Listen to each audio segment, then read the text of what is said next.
ಅಮರನಾಥ ಹಿಂದೂಗಳು ಭಯ ಭಕ್ತಿಯಿಂದ ಪೂಜಿಸುವ ಶಿವಲಿಂಗ ಇರುವುದೇ ಇಲ್ಲಿ.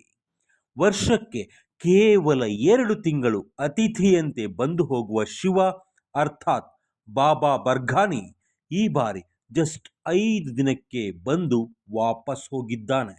ಹೌದು, ನಾವು ಹೇಳ್ತಾ ಇರೋದು ಅಮರನಾಥದಲ್ಲಿ ಪ್ರತಿ ವರ್ಷ ಪ್ರತ್ಯಕ್ಷವಾಗುವ ಹಿಮಲಿಂಗದ ಬಗ್ಗೆ. ಈ ಬಾರಿ ಕೇವಲ 5 ದಿನ ಅಷ್ಟೇ ಕರಗಿ ಹೋಗಿದ್ದಾನೆ ಶಿವ. ವರ್ಷ ಮಿನಿಮಮ್ 2 ತಿಂಗಳು ಇರ್ತಾ ಇದ್ದ ಶಿವ ಈ ಬಾರಿ 5 ದಿನಕ್ಕೆ ಭೂಲೋಕದ ಪ್ರಯಾಣ ಮುಗಿಸಿದ್ದಾನೆ. ಇದು ಯಾವ ಮುನ್ಸೂಚನೆ, ಯಾವ ಅಪಾಯದ ಮುನ್ಸೂಚನೆ ಗೊತ್ತಿಲ್ಲ. ಅಮರನಾಥ ಸುತ್ತಮುತ್ತಲು ಇರುವ ಜನರಂತೂ ಗಡಗಡ ನಡುಗ್ತಾ ಇದ್ದಾರೆ. ಯಾಕೆ ಗೊತ್ತಾ? ಅಮರನಾಥದ ಶಿವಲಿಂಗ ಕರಗಿದಾಗಲೆಲ್ಲ ಅವರನ್ನ ಸಾವಿನ ದರ್ಶನ ಮಾಡಿದ್ದಾರೆ. ಶಿವಲಿಂಗ ಕರಗಿದಾಗಲೆಲ್ಲ ಸುತ್ತಮುತ್ತಲ ಬೆಟ್ಟಗಳು ಅಬ್ಬರಿಸಿವೆ, ದಿಢೀರನೆ ಕುಸಿದು ಬಿದ್ದಿವೆ, ಮೇಘಸ್ಫೋಟಗಳು ಸಂಭವಿಸಿವೆ. ಮೇಘಸ್ಫೋಟಗಳೆಂದರೆ ಏನಂತ ಗೊತ್ತಲ್ಲ, ಜಸ್ಟ್ ಸೆಕೆಂಡುಗಳಲ್ಲಿ ದಪ್ಪಂತ ಬೀಳೋ ಮಳೆ, ಬಕೆಟ್ಟು ಡ್ರಮ್ಮುಗಳಿಂದ ನೀರು ಸುರಿಯೋ ಹಾಗೆ ಆಕಾಶದಿಂದ ಸುರಿಯೋ ಕೆಲವೇ ಸೆಕೆಂಡುಗಳ ಮಳೆ.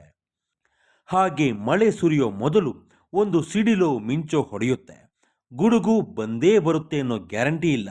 ಆದರೆ ಮೇಘಸ್ಫೋಟ ಆಯಿತು ಅಂದರೆ ಆ ಭಾಗದಲ್ಲಿ ಪ್ರಳಯ ಫಿಕ್ಸ್. ಯಾಕೆ ಗೊತ್ತಾ?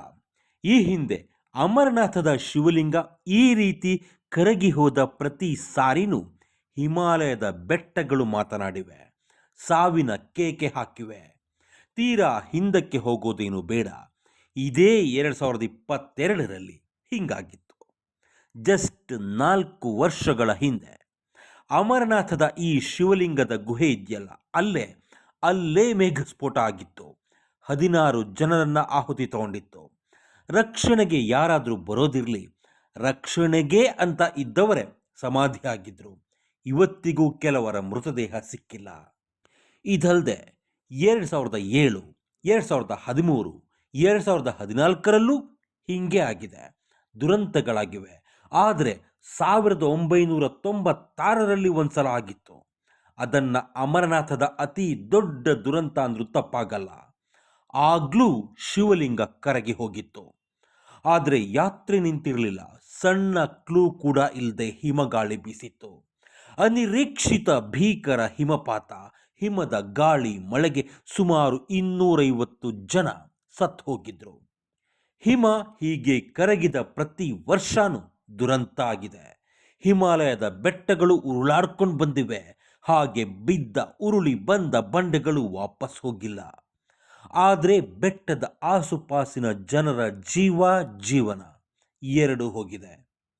ಈ ಅಮರನಾಥದ ಬಾಬಾ ಬರ್ಘಾನಿ 50ರಿಂದ 60 ದಿನ ಇರ್ತಾನೆ. ನಂಬಿಕೆಗಳ ಪ್ರಕಾರ ಜೂನ್ ಜುಲೈ ತಿಂಗಳಲ್ಲಿ ಹಿಮಾಲಯದ ಹಿಮ ಕರಗೋಕೆ ಶುರುವಾಗುತ್ತೆ. ಹಾಗೆ ಕರಗಿದ ನೀರು ಗುಹೆಯೊಳಗೆ ತೊಟ್ಟಿಗ್ತಾ ಹೋಗುತ್ತೆ. ಹಿಮ ತೊಟ್ಟೆ ಬಿದ್ದ ಹಾಗೆ ಶಿವಲಿಂಗದ ಗಾತ್ರ ಹೆಚ್ಚುತ್ತಾ ಹೋಗುತ್ತೆ. ಶ್ರಾವಣ ಹುಣ್ಣಿಮೆಯಂದು ಇದು ಪೂರ್ಣ ಪ್ರಮಾಣದಲ್ಲಿ ದರ್ಶನ ನೀಡೋ ಅಮರನಾಥದ ಶಿವಲಿಂಗ ಕ್ರಮೇಣ ಕೃಷ್ಣ ಪಕ್ಷದಲ್ಲಿ ಕರಗುತ್ತಾ ಸಾಗುತ್ತೆ. ಇದು ವರ್ಷ ನಡೆಯೋ ಪದ್ಧತಿ.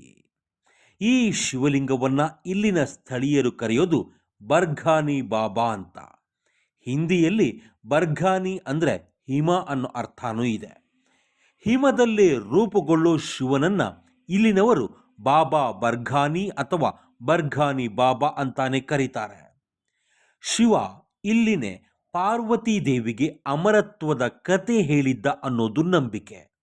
ಆ ಕಥೆಯನ್ನ ಎಲ್ಲರೂ ಕೇಳೋ ಹಾಗಿಲ್ಲ. ಹೀಗಾಗಿ ಶಿವ ತನ್ನ ನಂದಿ, ನಾಗರ, ಚಂದ್ರ, ಗಂಗೆ ಎಲ್ಲವನ್ನೂ ದಾರಿಯಲ್ಲೇ ಬಿಟ್ಟು ಬಂದು ಈ ಗುಹೆಯಲ್ಲಿ ಕೂತ್ಕೊಂಡು ಪಾರ್ವತಿಗೆ ಅಮರತ್ವದ ಕತೆ ಹೇಳಿದ್ದರಂತೆ. ಆ ಕತೆ ಹೇಳುವಾಗ ಇಲ್ಲಿ 2 ಪಾರಿವಾಳಗಳು ಮೊಟ್ಟೆ ಇಟ್ಟಿದ್ವಂತೆ. ಆ ಮೊಟ್ಟೆಯಲ್ಲಿದ್ದ ಮರಿಗಳು ಕೂಡ ಶಿವ ಹೇಳಿದ ಕತೆ ಕೇಳಿ ಅಮರತ್ವ ಪಡೆದುಕೊಂಡಿದ್ದವಂತೆ. ಇವತ್ತಿಗೂ ಆ ಪಾರಿವಾಳಗಳು ಕಣ್ಣಿಗೆ ಕಾಣ್ತವೆ. ನೀವು ಅಮರನಾಥಕ್ಕೆ ಹೋದರೆ ಅಲ್ಲಿ 2 ಪಾರಿವಾಳಗಳು ಖಾಯಂ ಆಗಿರುತ್ತೆ. ಅವುಗಳಿಗೆ ಸಾವೇ ಇಲ್ಲ ಅನ್ನೋ ನಂಬಿಕೆ ಭಕ್ತರಲ್ಲಿದೆ. ಆದರೆ ಅಮರತ್ವದ ಕತೆ ಹೇಳಿದ್ದ ಆ ಜಾಗದಲ್ಲೇ ಸಾವಿನ ಕೇಕೆಯ ಸೂಚನೆಯೂ ಇದೆಯಂತೆ. ಹಿಮದ ಲಿಂಗ ಈ ಬಾರಿ ಕೇವಲ 5 ದಿನಕ್ಕೆ ಕರಗಿರೋದ್ರ ಹಿಂದೆ ಇರೋದು ಅದೇ ಸಾವಿನ ಸುಳಿವು. ಪ್ರಳಯದ ಮುನ್ಸೂಚನೆ ಅನ್ನೋ ಭಯ ಸ್ಥಳೀಯರಲ್ಲಿದೆ. ಯಾಕಂದ್ರೆ ಅವರ ಪ್ರಕಾರ ಲಿಂಗ ಕರಗೋದು ಪಾಪದ ಫಲ. 50 ದಿನ ದಾಟಿ ಹಿಮಲಿಂಗ ಇದ್ದರೆ ಆ ವರ್ಷ ಯಾವುದೇ ಆಪತ್ತಿಲ್ಲ. ಬೇಗ ಬೇಗ ಕರಗಿದ್ರೆ ಮಾನವರ ಪಾಪ ಜಾಸ್ತಿಯಾಗಿದೆ, ಅದಕ್ಕೆ ಶಿವ ಪ್ರಕೃತಿಯ ಮೂಲಕ ಶಾಪ ನೀಡ್ತಿದ್ದಾನೆ ಅಂತ ಜನ ನಂಬ್ತಾರೆ. ಅದು ಬಿಡಿ, ಈ ಹಿಮಲಿಂಗವನ್ನ ಯಾರೋ ಬೇಕು ಅಂತಾನೆ ಸೃಷ್ಟಿ ಮಾಡ್ತಾರಂತೆ ಅನ್ನೋ ಕಥೆನೂ ಇತ್ತು.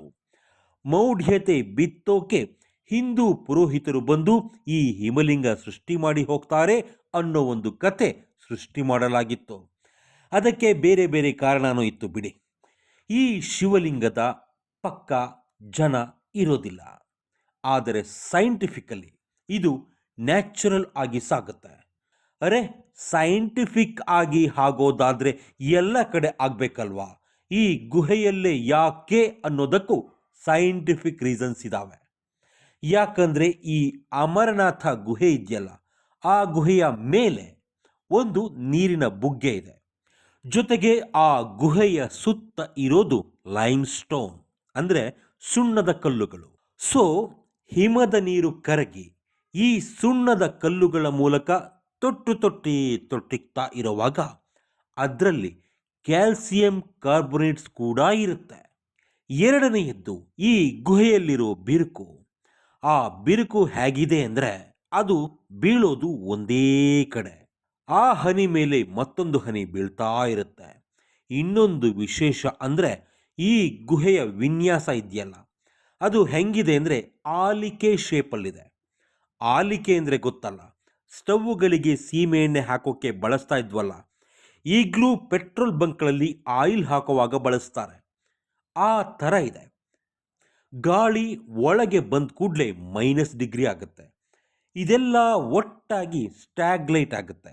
ಅಂದರೆ ಬಿದ್ದ ಹಿಮ ಎಲ್ಲ ಕಂಬತ್ತರ ಬೆಳೀತಾ ಹೋಗುತ್ತೆ. ಅದನ್ನೇ ನಾವು ಶಿವಲಿಂಗ ಅಂತೀವಿ. ನಮ್ಮ ಕಣ್ಣಿಗೆ ಅದು ಸ್ವಯಂಭೂ ಲಿಂಗದ ರೀತಿ ಕಾಣುತ್ತೆ. ಈಗ ಸೈನ್ಸ್ ಸ್ಟೋರಿಯನ್ನು ಹೇಳಿದ್ದೀವಲ್ಲ, ಸೈಂಟಿಫಿಕಲಿ ಈ ವರ್ಷ 5 ದಿನಕ್ಕೆ ಶಿವಲಿಂಗ ಕರಗೋದಕ್ಕೆ ಕಾರಣ ಏನು ಅಂದರೆ ತಾಪಮಾನ ಜಾಸ್ತಿ ಆಗಿರೋದು ಅಷ್ಟೇ. ಗ್ಲೋಬಲ್ ವಾರ್ಮಿಂಗ್ ಜಾಸ್ತಿ ಆದಾಗಲೆಲ್ಲ ಹಿಮಲಿಂಗ ಕರಗುತ್ತೆ.